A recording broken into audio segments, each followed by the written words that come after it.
851. Go ahead and disregard the checks. We got him at San Jacinto Pacific out there. California police had several suspects in the robbery and murder of a retired couple.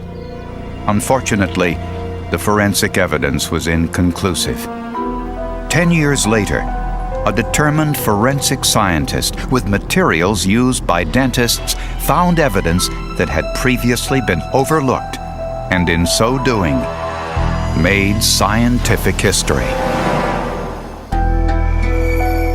Bakersfield, California, known for its oil fields, wide open spaces, and an aggressive crime investigation unit. Officials post pictures of their most wanted criminals on the town's website, but they needed every trick they could think of to solve the case of Clifford and Alma Merck, a retired couple who lived on the city's south side. They loved to sit out on the front porch, and they had big trees out in front, and it was shady in the summertime. And they would just sit out there, and it was so peaceful. One Saturday morning, the Merck son Robert stopped by his parents' home for a visit. He immediately noticed something was wrong. He found a door open at the back of the house and entered, and immediately detected a foul odor. And I backed out of the house and told my wife, I said, something's wrong here. Go across the street and call the sheriff's department. Jim Christopherson was one of the first to arrive at the scene. The entire residence was ransacked. Everything turned upside down, chairs turned upside down. Anything that was in a drawer was tipped out and spilled out onto the floor. When they got to the couple's bedroom, police discovered this was more than a robbery. Clifford Merck was being lying across the bed with his hands and feet bound with some sort of a cord, and he was obviously deceased. It was later determined he had been shot in the head twice. Nearby, police found a pillow with 2 bullet holes. The pillow had been used to muffle the sound of the gunshots, but there were no spent shell casings in the home. So whoever committed the crime probably collected those casings to hide the evidence or to throw the investigation off track. The search team found Alma Merck's body in the second bedroom.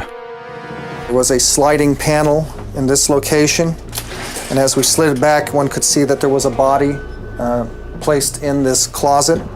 He told me that my mother, they found her in a wardrobe with a telephone cord tied around her neck and strangled.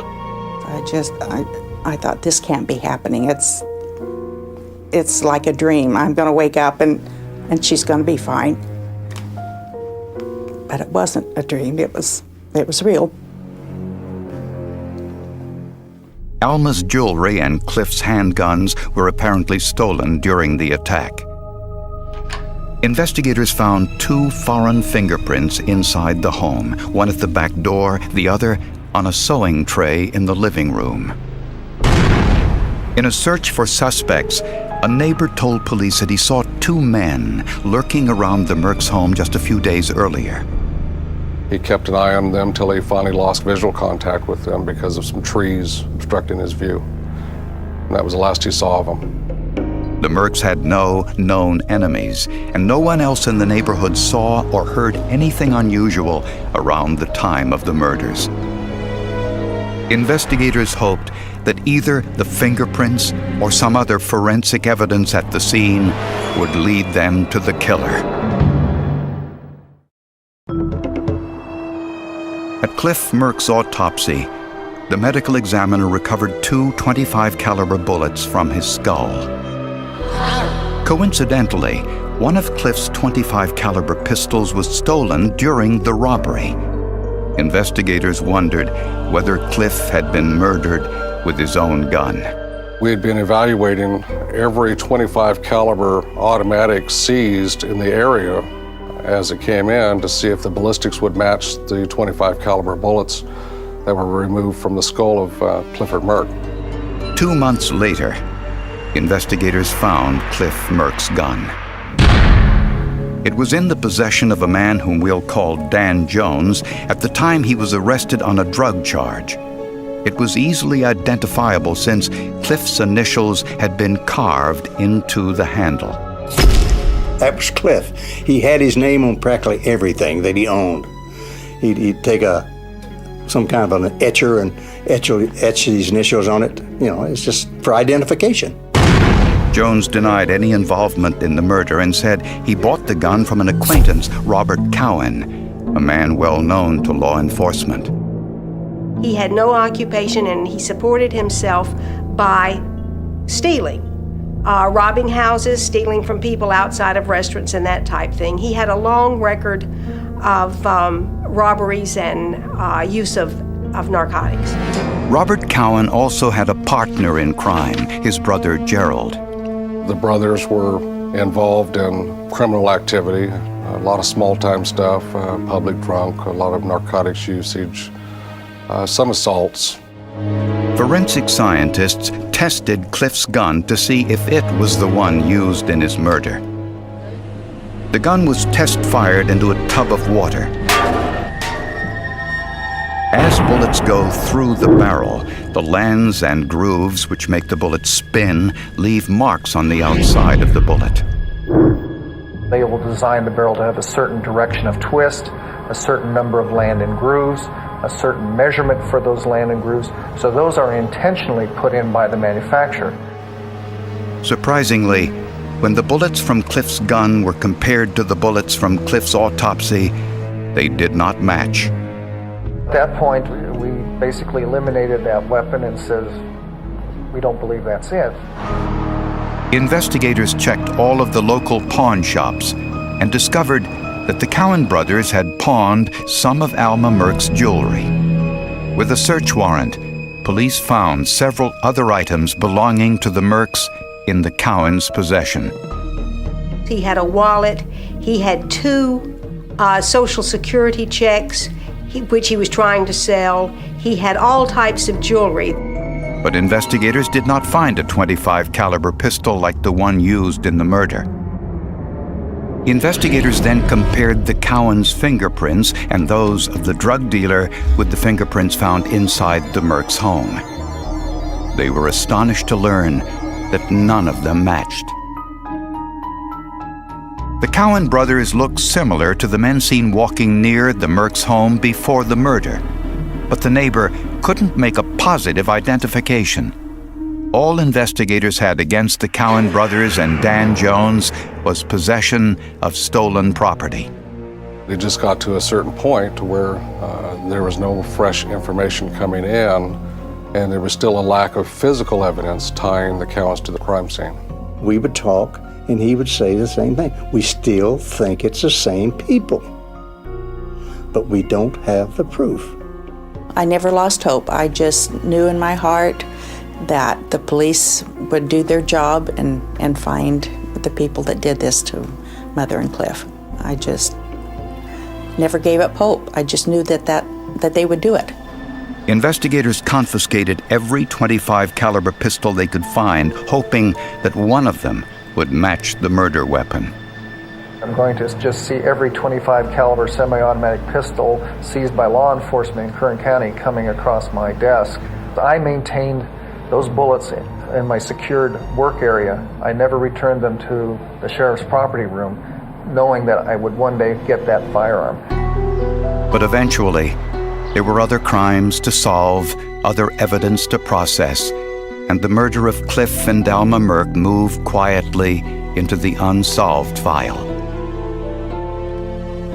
10 years later, Jim Christofferson was promoted to homicide detective, but he never forgot the murder of Cliff and Alma Merck.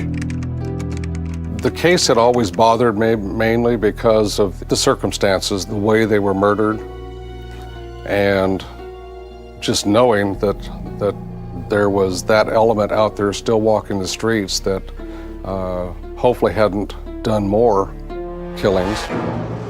But after a decade, the trail of the killer had turned cold. Christofferson knew he needed forensic evidence to have any chance of solving the case.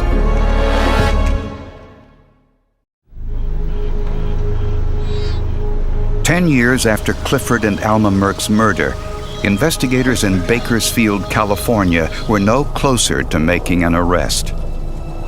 We don't know who it was or if they're somewhere in the neighborhood still. It was really scary, very scary to think that they're still out there. They're not caught. And I tell you the truth, I really didn't think they were ever going to get caught.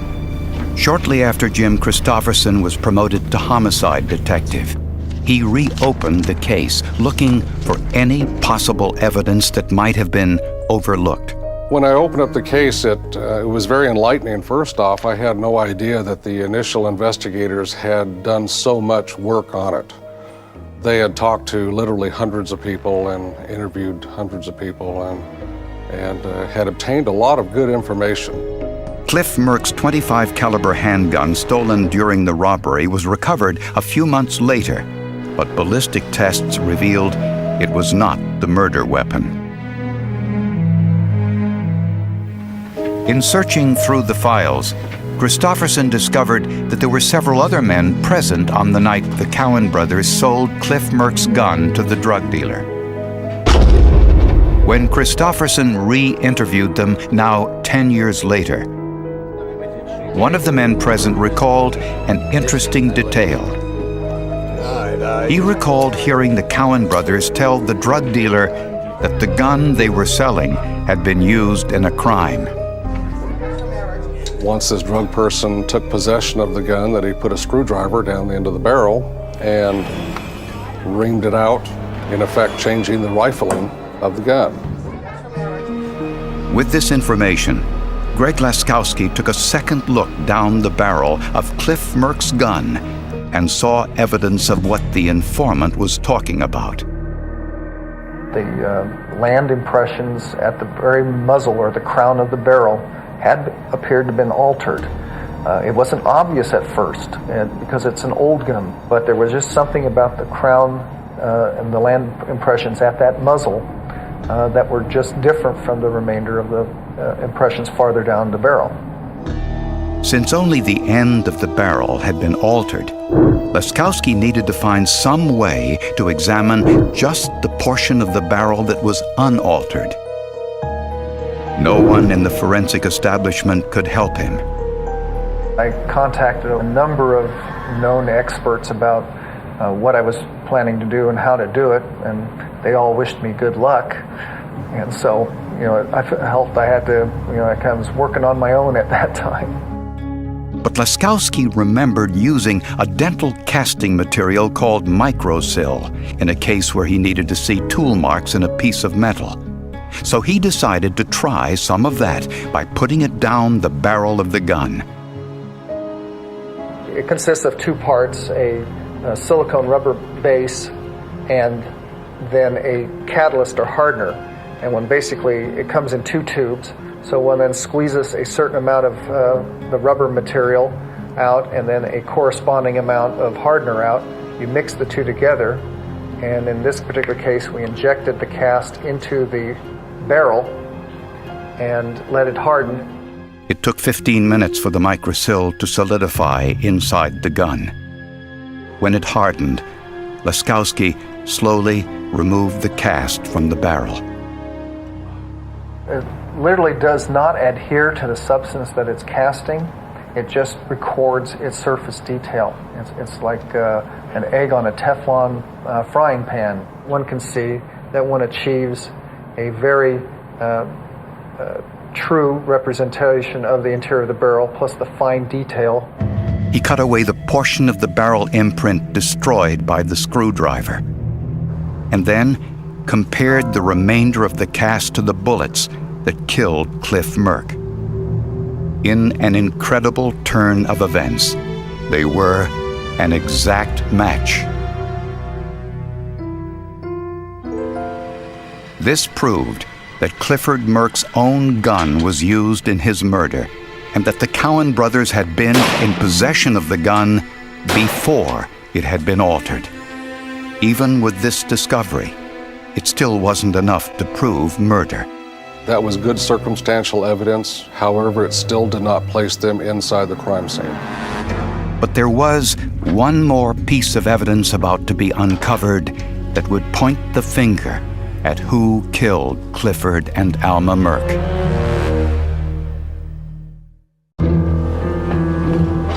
For the first time in the history of forensic science, a cast made of the inside of a gun was used to identify a murder weapon. The pistol used to kill Cliff Merck had been sold to a drug dealer by Robert and Gerald Cowan. But for some reason, the Cowans' fingerprints did not match those found at the crime scene. The person who attempted the comparison was unable to make a match, and he failed to have another examiner verify his conclusions. This was a breach of protocol.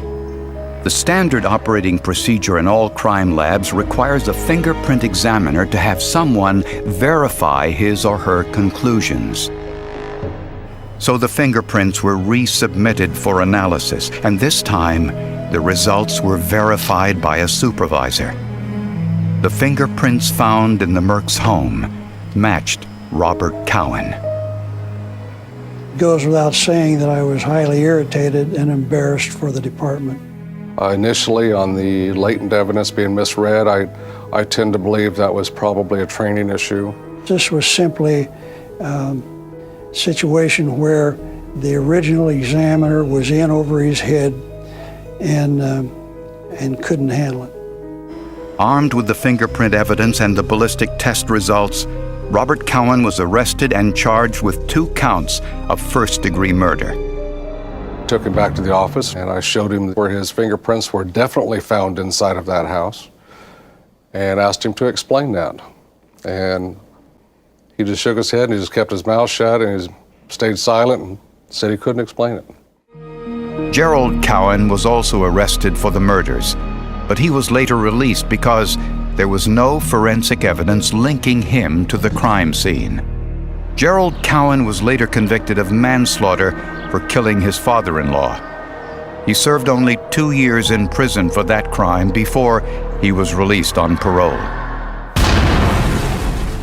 Prosecutors believe Robert Cowan was one of the men seen near the Merck's home by the neighbor. Based on the forensic evidence, prosecutors say Robert Cowan and an accomplice broke into the Merck's home through the back door. Cliff Merck probably went for his gun to defend himself, and Robert Cowan grabbed the pistol and turned it on Cliff.